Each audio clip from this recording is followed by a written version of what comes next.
الحمد لله رب العالمين والصلاة والسلام على سيد الأنبياء والمرسلين أما بعد فأعوذ بالله من الشيطان الرجيم بسم الله الرحمن الرحيم لن ينال الله لحومها ولا دماؤها ولكن يناله التقوى منكم صدق اللہ العظیم۔ محترم بھائیوں، عزیزوں، بزرگوں، آج ہم جن اوقات سے اور جن ایاموں سے ہم گزر رہے ہیں، یہ بڑے ہی قیمتی اوقات اور لمحات ہیں، اور ذی الحجہ کا مہینہ چل رہا ہے، اور کل عید الاضحیٰ کا دن ہے، اور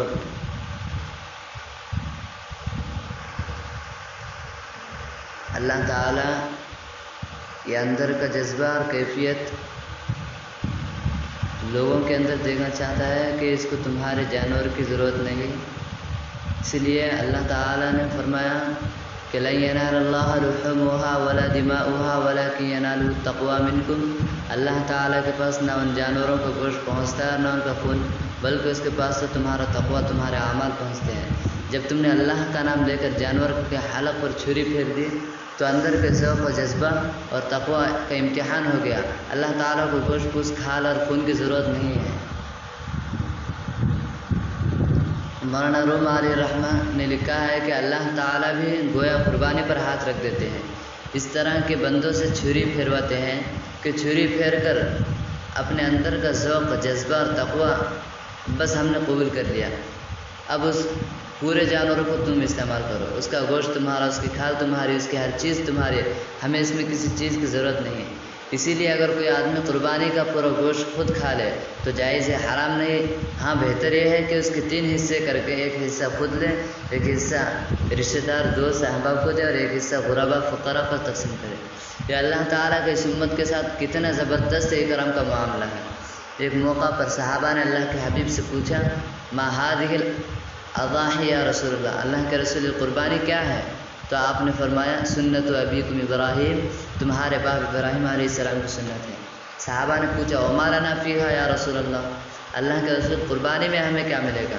تو حضور نے فرمایا بکل شعرۃ حسنہ، اس کے ہر بال کے بدلے میں ایک نیکی۔ صحابہ نے پوچھا وما الصوف یا رسول اللہ، جن جانوروں پر اون ہے اس میں کیا ملے گا؟ تو آپ نے فرمایا بکل شعرۃ من الصوف حسنہ، اون میں بھی ہر بال کے بدلے میں ایک نیکی۔ اس طرح جانور کے بدن پر کتنے بال ہوتے ہیں اس کی کوئی گنتی نہیں ہو سکتی۔ جو جتنی قربانی اللہ کے سامنے پیش کرے گا اس کی اتنی ہی فضیلت ہے۔ اسی لیے باوجود طاقت، باوجود استطاعت کے اگر کوئی قربانی نہیں کرتا تو آپ نے اس پر سخت ناراضگی کا اظہار فرمایا۔ من کان لہ ساعۃ ولم یضحی فلا یقربن مصلانا، جس شخص کے پاس وسعت، طاقت ہو اور پھر قربانی نہ کرے تو وہ ہمارے عیدگاہ کے قریب نہ آئے۔ کتنی سخت ناراضگی فرمائے آپ صلی اللہ علیہ وسلم، اس سے کوئی حق نہیں کہ وہ ہمارے عیدگاہ میں آئے۔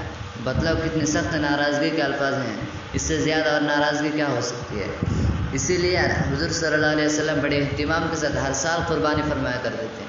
حضرت انس رضی اللہ عنہ فرماتے ہیں اقام النبی صلی اللہ علیہ وسلم بالمدینہ 10 سنین یضحی، حضور صلی اللہ علیہ وسلم نے ہجرت کے بعد مدینہ منورہ میں 10 سال قیام فرمایا اور ہر سال قربانی کرتے رہے۔ عام معمول آپ کا 2 مینڈوں کی قربانی کا تھا۔ حضرت انس فرماتے ہیں رسول اللہ صلی اللہ علیہ وسلم نے سیاہی سفیدی مائل رنگ کے سنگوں والے 2 مینڈوں کی قربانی کی اور دونوں کو بسم اللہ اللہ اکبر کہہ کر اپنے ہاتھ سے ذبح کیا۔ بہتر یہ ہے کہ آدمی اپنی قربانی اپنے ہاتھ سے کرے یا کم سے کم سامنے کھڑا رہے۔ حضرت جابر رضی اللہ عنہ فرماتے ہیں ذبح رسول اللہ صلی اللہ علیہ وسلم یوم الذبح کبشین اقرنین املحین مرجوعین، تو رسول اللہ صلی اللہ علیہ وسلم نے قربانی کے دن سیاہی سفیدی مائل سنگوں والے 2 خصی مینڈوں کی قربانی کی۔ تو حضور صلی اللہ علیہ وسلم کی اپنی امت کے ساتھ شفقت و محبت دیکھی ہے، کسی موقع پر آپ نے اپنی امت کو فراموش نہیں کیا۔ قربانی کے موقع پر بھی آپ نے امت کو یاد فرمایا. ایک موقع پر آپ نے قربانی کی اور اس طرح نیت کی اللہم ھذا عنی وعمن لم یضحی من امتی، اے اللہ یہ قربانی میری طرف سے اور میری امت کے ان غرباء کی طرف سے جو قربانی نہیں کر سکتے.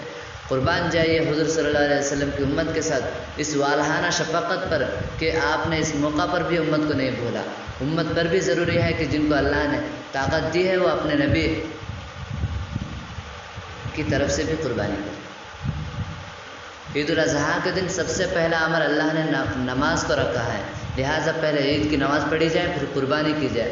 جن لوگوں پر عید کی نماز واجب ہے وہ اگر نماز سے پہلے قربانی کریں گے تو قربانی ادا نہ ہو گئی. حضرت برا بن عازب رضی اللہ عنہ فرماتے ہیں کہ قربانی کے دن اللہ کے نبی نے ہمارے سامنے بیان کیا. بیان میں آپ نے فرمایا ہمارے اس قربانی کے دن میں سب سے پہلے نماز پڑھیں گے، ہم سب سے پہلے نماز پڑھیں گے پھر قربانی کریں گے.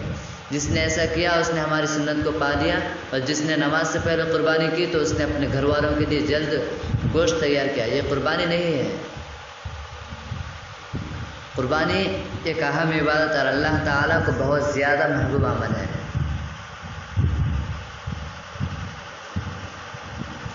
اسی لیے پچھلی تمام امتوں میں اللہ تعالیٰ نے اس فریضہ کو عام کیا تھا. ہر امت کے ذمہ قربانی تھی. سب سے پہلے اللہ کے سامنے قربانی کا نذرانہ پیش کرنے والے سیدنا آدم علیہ السلام کے دو صاحبزادے حابل اور قابل ہیں. اس کا تذکرہ قرآن میں سورہ مائدہ میں ہے. اذ قربا قربانا، جب دونوں نے ایک قربانی پیش کی. علامہ ابن کثیر نے اس آیت کی تفسیر میں ابن عباس کی روایت سے نقل فرمایا ہے کہ حابل نے ایک مینڈھے کی قربانی پیش کی اور قابل نے کچھ غلہ اور اناج صدقہ کر کے قربانی پیش کی. تو پچھلی امتوں میں قربانی اور صدقات کے سلسلہ میں طریقہ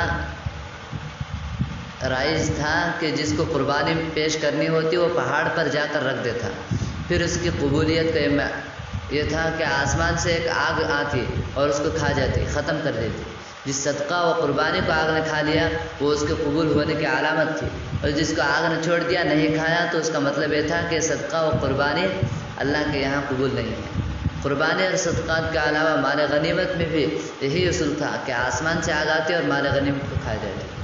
چنانچہ حابل کی قربانی اللہ کے یہاں قبول ہو گئی، اس کو آگ نے کھا لیا، اور قابل کی قربانی کو آگ نے چھوڑ دیا، اس کی قربانی قبول نہیں ہوئی. امت محمدیہ پر یا اللہ کا خصوصی انعام کے قربانی کا گوشت، صدقات اور مال غنیمت سب حلال کر دیا گیا.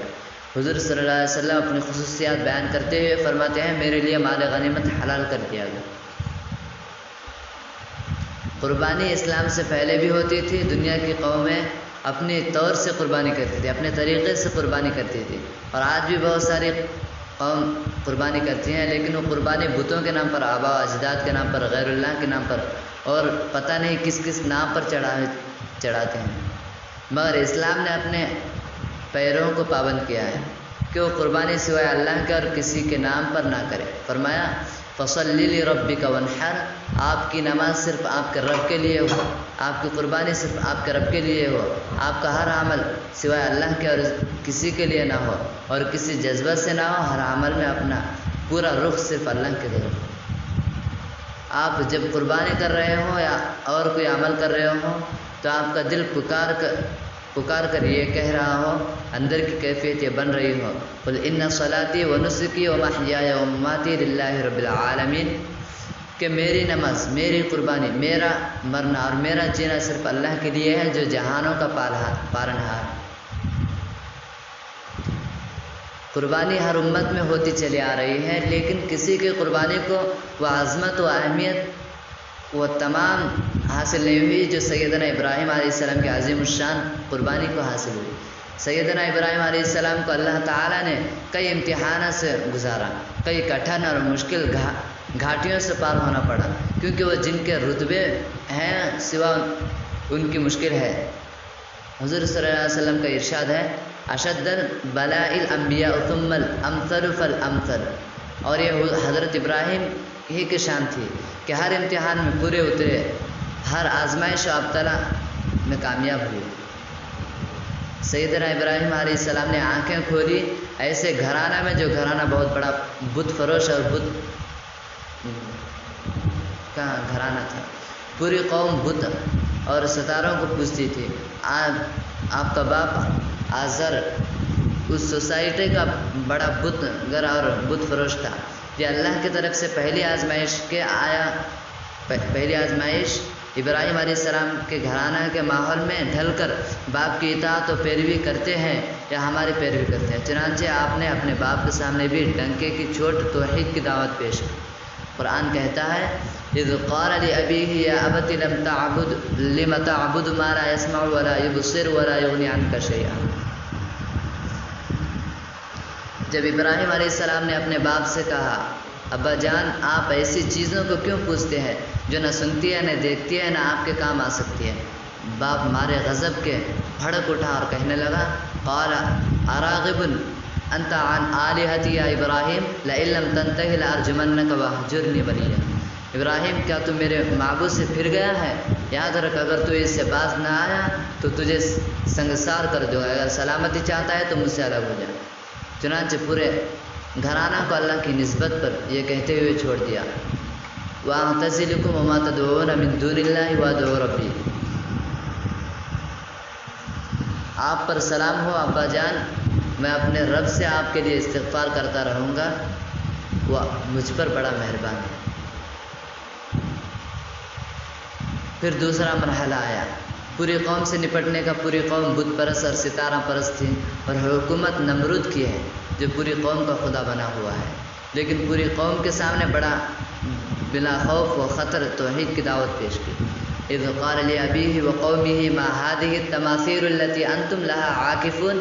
جب ابراہیم علیہ السلام نے اپنے باپ اور اپنی پوری قوم سے کہا یہ مجسمے کیا ہیں جن پر تم سہارا لگا کر بیٹھے ہو.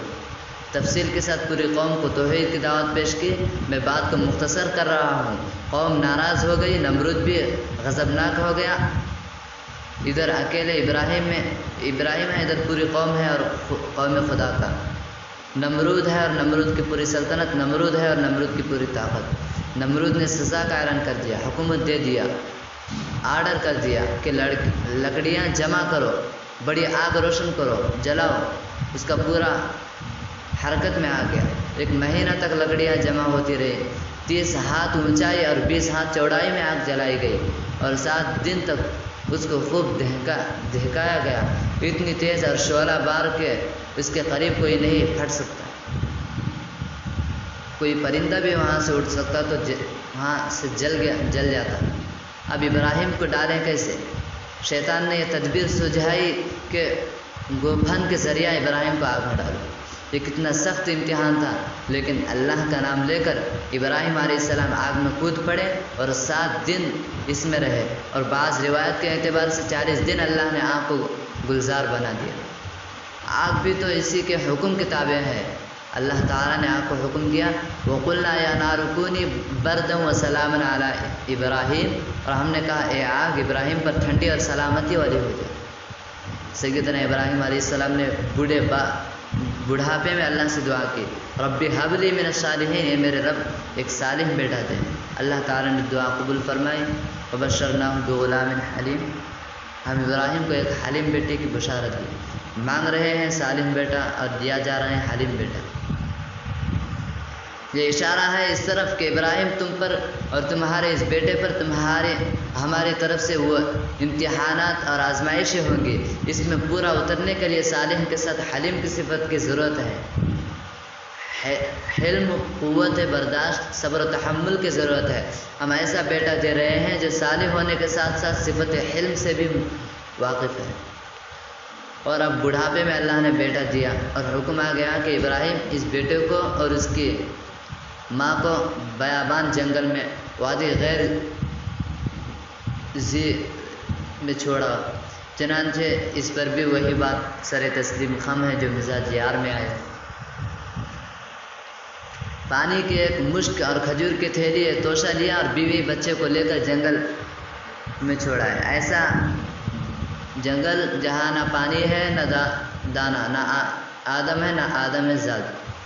جب چھوڑ کر چلنے لگے تو بیوی نے کہا ابراہیم کس کے بھروسے اس جنگل میں چھوڑ کر جا رہے ہو؟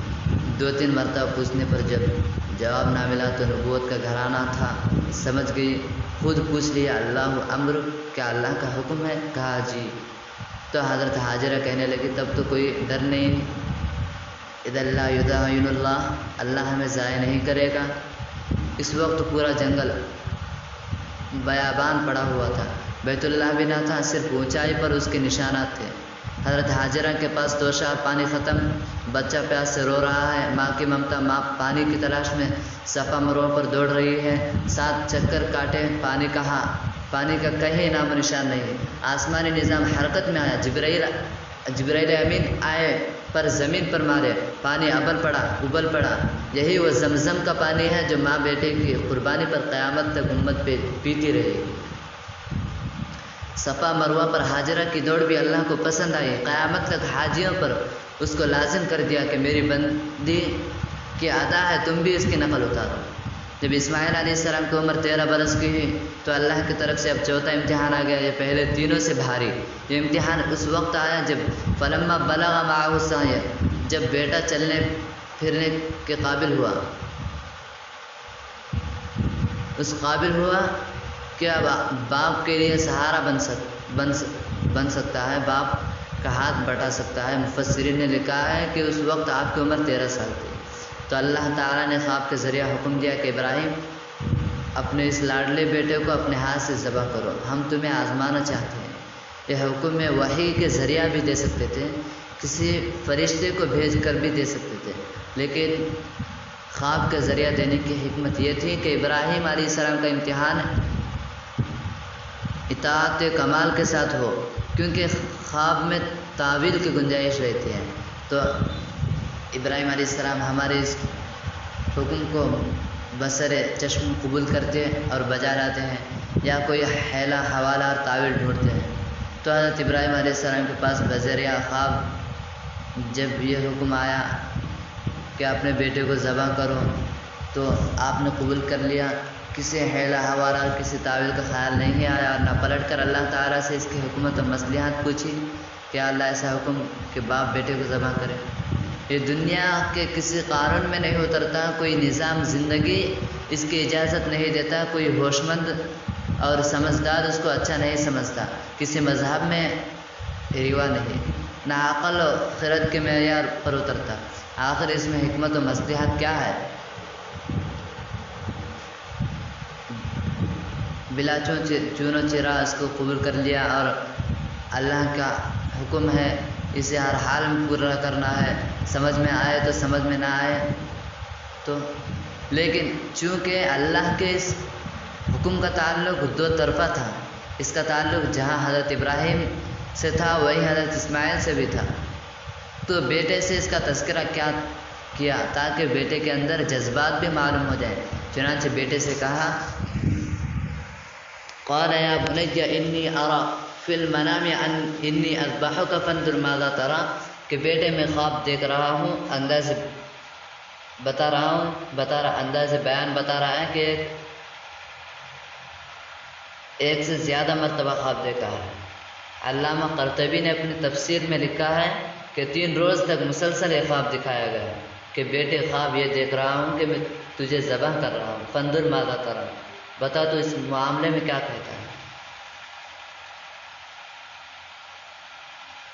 تو حضرت ابراہیم علیہ السلام نے اپنے بیٹے اسماعیل سے اس لیے نہیں پوچھا کہ آپ کو حکم الہی میں کوئی تردد تھا، بلکہ بیٹے کو معلوم کرنا مقصد تھا کہ وہ اس آزمائش میں کس حد تک پورا اترتا تھا۔ مفسرین نے عجیب بات لکھی ہے کہ سیدنا ابراہیم علیہ السلام کو اسی عمر میں اپنے بیٹے کی سمجھ اور عقل و بصیرت پر پورا بھروسہ تھا، یقین مکمل تھا۔ ابراہیم علیہ السلام اس کا اظہار کروانا چاہتے تھے۔ بیٹا بھی خلیل الہی خاندان کا تھا۔ اس نے جواب دیا، ابا جان، یہ جو کچھ آپ نے خواب میں دیکھا ہے یہ خواب نہیں ہے، بلکہ آپ سے متعلق ہو جانے کی وجہ سے حکم الہی ہے، وحی ہے، لہذا یا ابت فعل ما تؤمر، ابا جان اس حکم الہی کو کریے، اور جہاں تک میرا تعلق ہے آپ فکر نہ کریں، ستجدنی انشاءاللہ من الصابرین، آپ مجھے انشاءاللہ صبر کرنے والے میں پائیں گے۔ گلا شکوہ کرنے والا اور اعراض کرنے والا نہیں پائیں گے۔ کیا عجیب جواب ہے بیٹے نے کسی تعویل کا سہارا نہیں لیا، نہ اس حکم کو عقل کے معیار پر رکھنے کی کوشش نہ کی، نہ باپ سے اس حکم کی حکمت پوچھی، بلکہ مکمل جان لٹانے اور اطاعت شعاری کا ثبوت دیا۔ اللہ اکبر! بیٹے کی سریقہ مندی، اس کی اطاعت شاعر سوالیہ انداز میں پوچھتا ہے، یہ فیضان نظر تھا یا کہ مکتب کی کرامت تھی؟ یہ فیضان نظر تھا یا کہ مکتب کی کرامت تھی؟ سکھایا کس نے اسماعیل کو آداب فرزندی؟ شاعر کو پتہ نہیں یہاں دونوں چیزیں تھیں۔ اسماعیل کو آداب فرزندی جس نے سکھایا تھا، اس میں فیضان نظر بھی تھا، سیدنا ابراہیم علیہ السلام کی نظر اور توجہ کا اثر بھی تھا، جس نے اسماعیل علیہ السلام کی کایا پلٹ دی، اور اس عمر میں وہ سریقہ مندی اور عقل عطا کر دی، اور اسی کے ساتھ مکتب کی کرامت بھی تھی۔ جس ماں کے گود میں ان کی تربیت ہوئی تھی، جس ماں کے ہاتھوں یہ پروان چڑھے تھے، جس ماں کے آغوش میں ان کا بچپن گزرا تھا، جس ماں کے سایہ تلے پلے بڑے تھے، وہ ماں نبوت کے حرم محترم تھی، وہ گودان کا پہلا مکتب تھا۔ ان کے پروان چڑھنے میں اور ان کے اس بلند درجے پر فائز ہونے میں اس مکتب کا بھی اثر تھا۔ پھر کیا ہوا؟ حضرت ابراہیم نے اپنے بیٹے اسماعیل کو لے کر مکہ سے روانہ ہوئے، منحر کی طرف، مینا کی طرف۔ شیطان کب گوارا کر سکتا تھا کہ اللہ کا اتنا بڑا حکم پورا کر رہے ہیں، ان کو کسی طرح سے روکو۔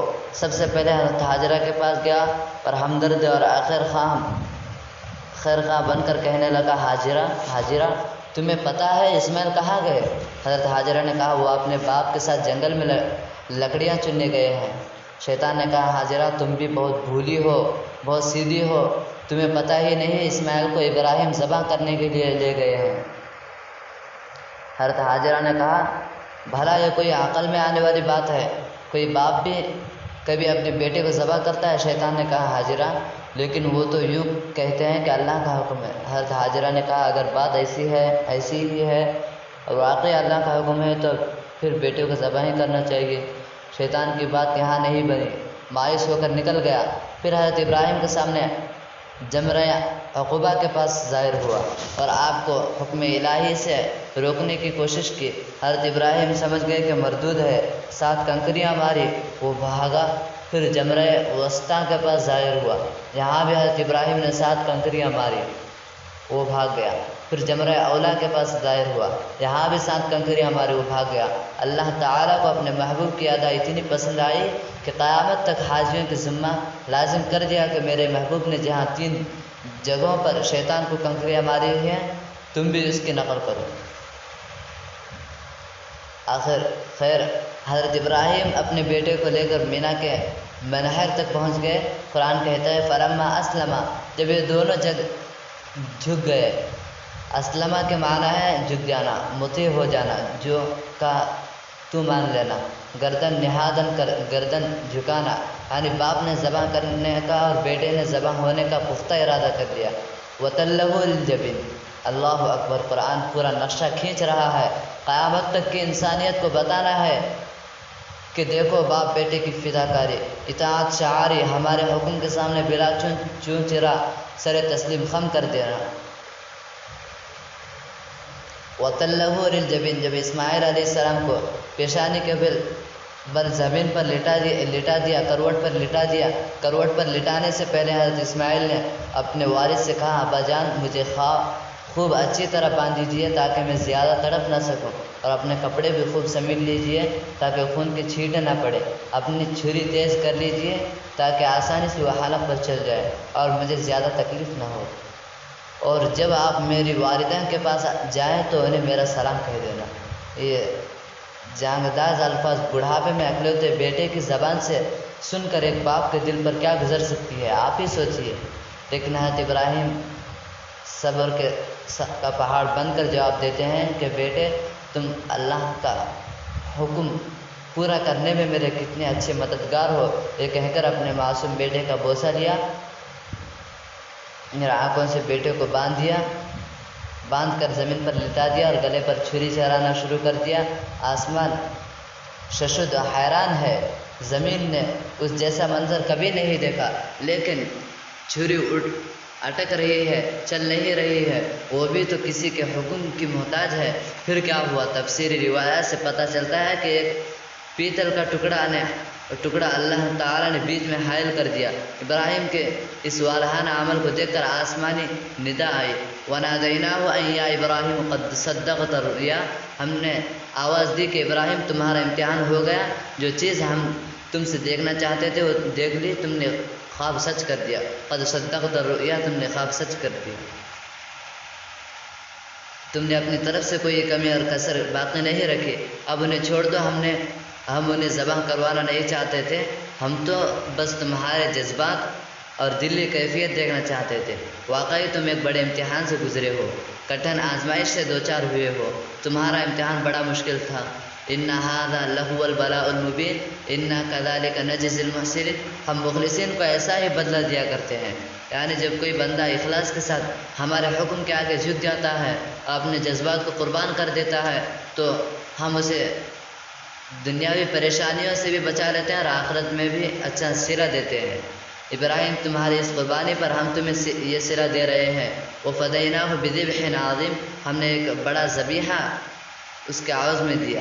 روایتوں میں ہے کہ حضرت ابراہیم نے آسمانی آواز سن کر اوپر کی طرف دیکھا تو جبرائیل ایک مینڈا لیے کھڑے تھے اور بلند آواز سے کہہ رہے تھے، اللہ اکبر اللہ اکبر۔ حضرت ابراہیم نے جب دیکھا تو کہنے لگے، لا الہ الا اللہ واللہ اکبر۔ اور جب اسماعیل علیہ السلام نے دیکھا کہ اللہ نے میرے لیے ایک ذبیحہ بطور فدیہ بھیجا ہے، تو حضرت اسماعیل کی زبان سے نکلا، اللہ اکبر وللہ الحمد۔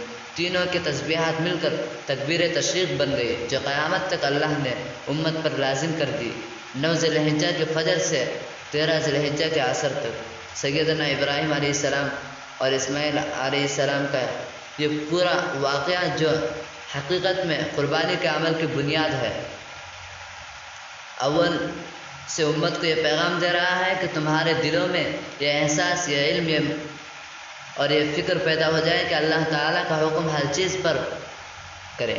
تمہاری تمام کامیابی کے راز اسی میں پنہا ہے کہ تم اللہ کے حکم کو بے چون و چرا گزر کرو، چاہے وہ حکم تمہارے عقل میں نہ آ رہا ہو، تمہارے سماج کے خلاف معلوم ہو رہا ہو، تمہاری طبیعت اس کو پورا کرنے میں بوجھ محسوس کر رہی ہو۔ اس پورے واقعہ میں غور کرو، سیدنا ابراہیم اور اسماعیل کی اطاعت شعاری دیکھو، کسی طرح کی کوئی چیز حکم الہی کو پورا کرنے میں مانع نہیں بنی۔ قربانی کا سارا فلسفہ یہی ہے، اس لیے کہ قربانی کے معنی ہے اللہ کا تقرب حاصل کرنے کی چیز۔ یہ لفظ قربانی قربان سے نکلا ہے اور لفظ قربان قرب سے بنا ہے، تو قربانی کا معنی یہ ہے کہ وہ چیز جس سے اللہ کا تقرب حاصل کیا جائے۔ قربانی کے اس سارے عمل میں امت کو یہی سکھلایا گیا ہے کہ ہمارے حکم کی اتباع کا نام ہی دین ہے۔ جب ہمارا حکم آ جائے تو اس کے بعد عقلی گھوڑے دوڑانے کا موقع ہے، نہ اس میں حکمتیں تلاش کرنے کا موقع باقی رہتا ہے، نہ اس میں چون و چرا کا موقع رہتا ہے۔